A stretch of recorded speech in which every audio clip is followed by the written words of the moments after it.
Hello class, now we'll see the working of this DC CDI. Now first of all focus on one voltage source, that is our battery as a voltage source. So now it is similar to is a previous CDI working of previous generator, that is AC CDI. Now consider this is our power source right now. Okay, whenever supply is giving from the battery, that time a 12 volt supply is given. Okay, 12 volt supply is given. During that time it is not necessary, this thing is our AC generator is also working, so AC generator is not feeding the supply, it is also feeding the supply. Okay, it is not like that, but the potential difference, whose potential is more. Okay, we know these two things are connected in parallel, this voltage source and this voltage source are in parallel. Suppose battery is developing 12 volt and the AC generator is developing 15 volt. After the rectification and regulations unit, after the I'm telling, initially it developed the 400 volt, maximum 400 to 600 volt it develops. Okay, but after the regulator and rectifier unit, it give you the 15 volt DC supply. Okay, so about this two common point of this voltage source, one giving 12 volt supply, other giving the 15 volt supply. So whenever AC generator developing higher potential than battery, that time it giving the supply to here also and it giving the supply to here also. We know the higher potential, the flow of current is flowing from higher potential to lower potential. So whenever ACG is developing 15 volt supply after rectification and regulation, okay, that time ACG develop supply here also and here also, so that time battery get charged. Okay, it won't giving the supply this direction because potential higher here. Okay, and whenever RPM of engine get down or less, that time this rated voltage developed voltage of that ACG get down, and suppose that time it have output after rectification and regulation is suppose 11 volt. That time supply started from the battery here.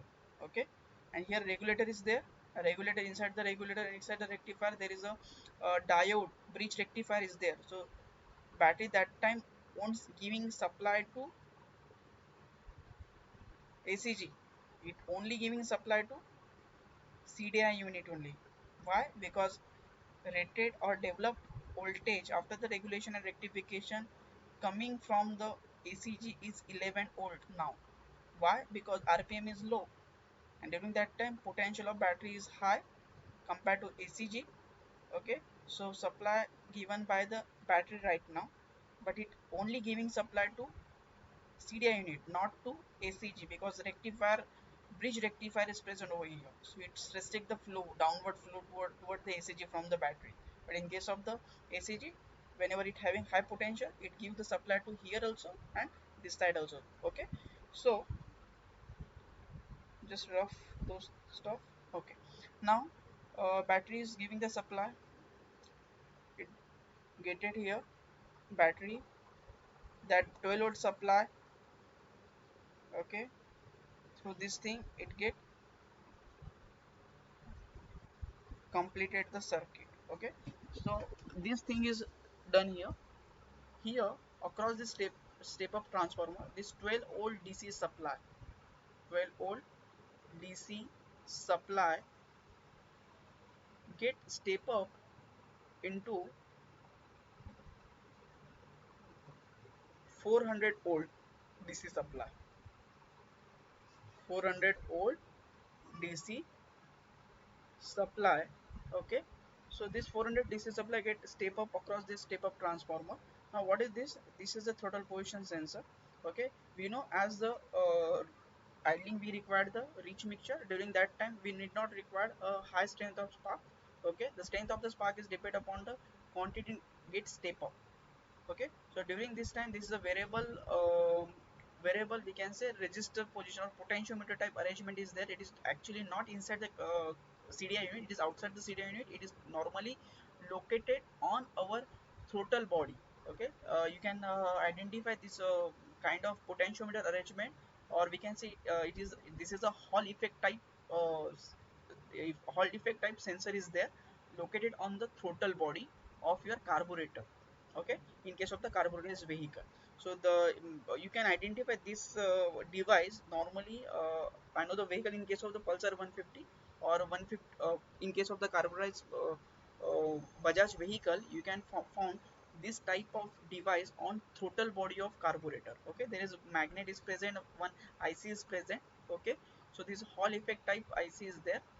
Okay, so on the basis of this, it's sensing the what is the throttle position. So during the idling, we have the rich mixture burn faster, so no that much strength is required. In case of the cruising, the mixture is lean.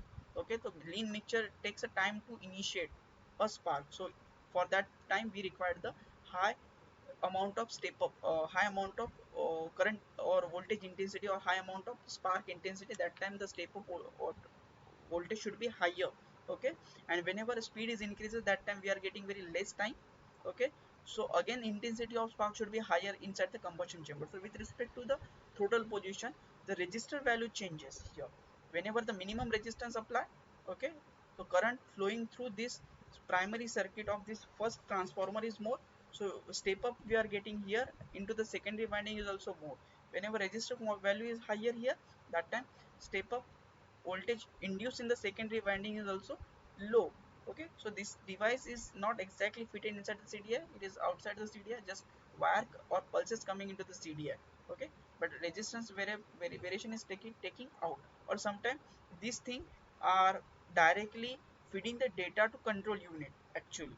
Okay, in some designs it depend, it vary manufacturer to manufacturer.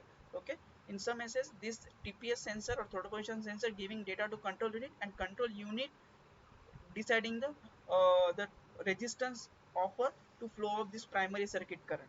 Okay, with this respect to voltage get developed to secondary winding. Okay, so there are design variation is there, not like this design is final.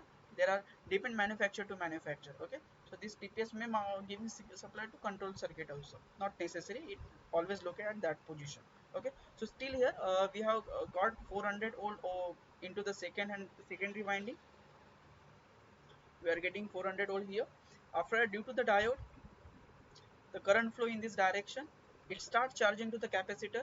During the charging of capacitor, uh, whatever the strain develop into the ignition coil, that is primary winding of ignition coil, is not sufficient to induce a voltage up to 21k into the secondary winding, so no spark take place here. Okay, it get charged to this way.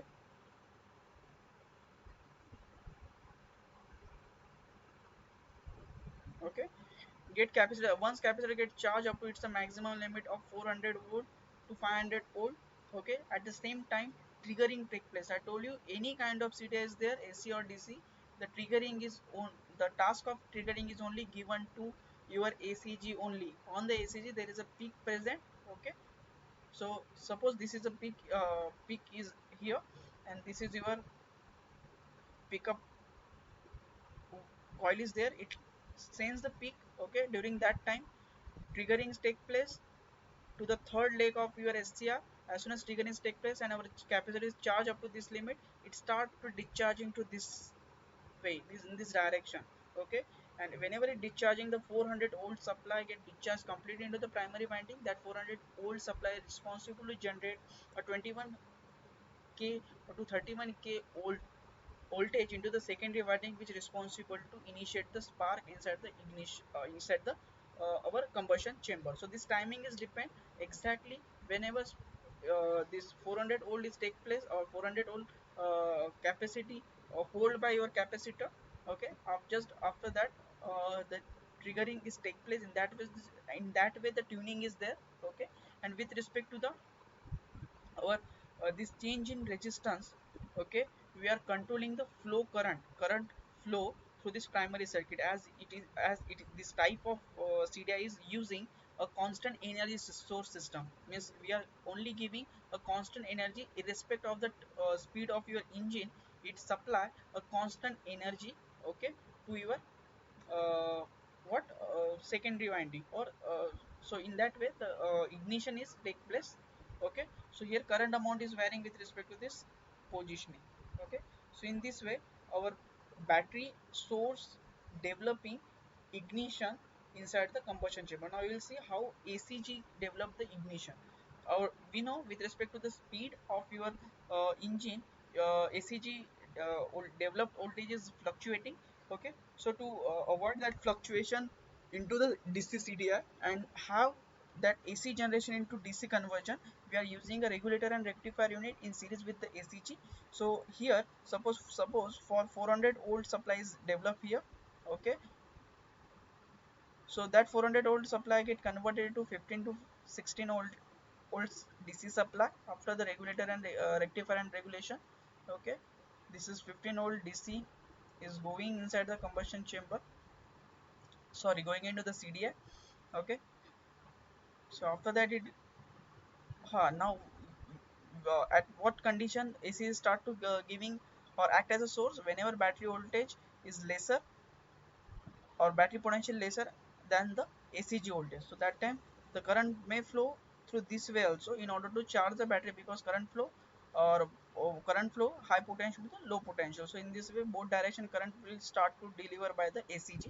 Now here battery gets charged, so battery disappear from the role of that voltage source to the CDI.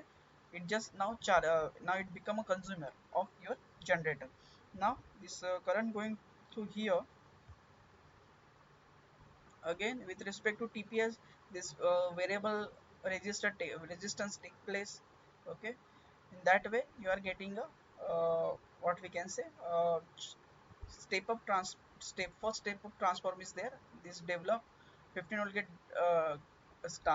step up to 500 old or 400 old. Okay, you may ask the question why, if 400 volt is here, then why we are not fitting directly into the CDI unit? We are not feeding this directly into the CDI unit. We are only feeding 15 volt. Why? Because whenever we are directly giving this thing here, okay, this 400 volt is directly here. Here, step up transformer is present inside the CDI unit. This step up transformer is responsible to step up that 500 volt directly to 5000 ohm. Okay, so this is the chances of burning the capacitor. So that's why here we are using the two step up transfer here and here. So by default we have to use a 15 volt DC supply only as an input to CDA. Further it may get step up into the final ignition coil which is connected to the spark plug. Okay, so that's why here we have to step down this thing coming from the ACG. Okay, so that's why we are having the 15 volt supply here. After that, okay, so 500 volt is here, 500 volt we got it here. After that it going to the capacitor get charged. Okay, similarly whenever capacitor is charging, primary winding not developing that much sufficient strength of the magnetic flux. Okay, so which is not responsible to generate a sufficient amount of voltage across your secondary winding present over here. So ignition will not happens as soon as this triggering pickup coil trigger the circuit or third leg of your transistor SCR. Okay, that time till that time you have completed the charging cycle of your capacitor, and here negative side of or north side of your uh, what ACG come in front of the starting that charging or exciter coil. Okay, so that exciter coil polarity gets changed. Due to that change in polarity, it's try to flow the current in opposite direction, that in this direction, but due to the this diode it won't flow. So capacitor start to discharge. Okay, and whenever capacitor start to discharge, it start to discharging its own 400 or 500 volt into the primary winding, which is responsible to step up the secondary winding voltage. Okay, and whatever the developed secondary winding voltage is responsible to initiate the spark inside the combustion chamber. So the working of DC CDI with the ACG as a source is same as that of the we have seen in case of the ACCD. Only thing is that whenever this ACG come into picture, whenever battery is come into the picture as a voltage source. So if you think or we can say whenever we are initially start charging, or we can say initially starting our vehicle at morning, the ACG not having that much speed because we are just applying the key or we are applying the starting motor. okay, or self motor. So that time AC is not having that much speed or that much RPM, so definitely its voltage is not sufficient to give a power supply here. That time only battery come into the picture. Okay, once vehicle get initiated or started, that time ACG having sufficient RPM that is equal to engine RPM. Okay, that time this ACG become a voltage source and it start to give power here also and here also. So battery get disappear whenever we are cutting or we are cut this wire or our ACC get fails. That time continuously battery will start to give a power to your vehicle or CDI unit. Or you can, if you cut this battery wire or if you remove the battery, that time only ACC will supply the voltage to your vehicle. So this thing which we have now, that DC CDI is very having too much advantage over our DC CDI, sorry, AC CDI. So it is a most 99% or 95% vehicle are using the DC CDI only.